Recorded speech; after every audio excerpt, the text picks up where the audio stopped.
किती वेळा सांगितलं तुला सांग, किती वेळा सांगितलं घरामध्ये मला अजिबात पसारा नकोय. किती वेळा सांगितलं, सगळ्या घरामध्ये राडा करून ठेवलाय. हा, जिथे बघाव तिथे सगळा राडाच पडलेला आहे. किती वेळा सांगितलं सांग, बोल पटकन. अहो हा? ऐका ना, दुखतंय. मला काहीच अजिबात ऐकायचं नाही.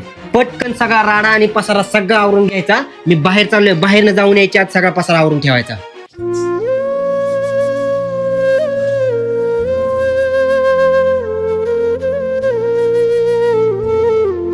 सुनबाई, तुझं वडील येतात का? हो आई, येतात. सुनबाई, सकाळी तुझा आणि पोराचा काय वाद झाला ते आपण एकत्र बसून सोडवू शकत नाही का? इतका मोठा पण वाद नव्हता की लगेच तू तुझ्या वडिलांना सांगितलं. आई, मलाही माहिती आहे, जेव्हा दोन लोकांचे भांडणात तिसरा माणूस येतं ना, मग त्याच्या तमाशा होतोच. मग ते स्वतःच्या वडील का असेना. मग तू वडिलांना काय सांगितलं? आई, तुम्हाला कुणी सांगितलं की मी बाबांना सांगितले म्हणून? मग तुझे वडील कस काय येतात? ते फक्त आपल्या मुलीला भेटायला येतात. मग तुझ्या वडिलांसाठी पुरणपोळीचा स्वयंपाक बनव.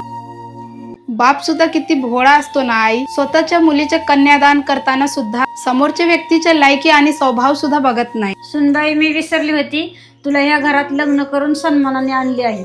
अनाथ आश्रमातून नाही की ज्याच्या मनात येईल तेच तुला बोलन.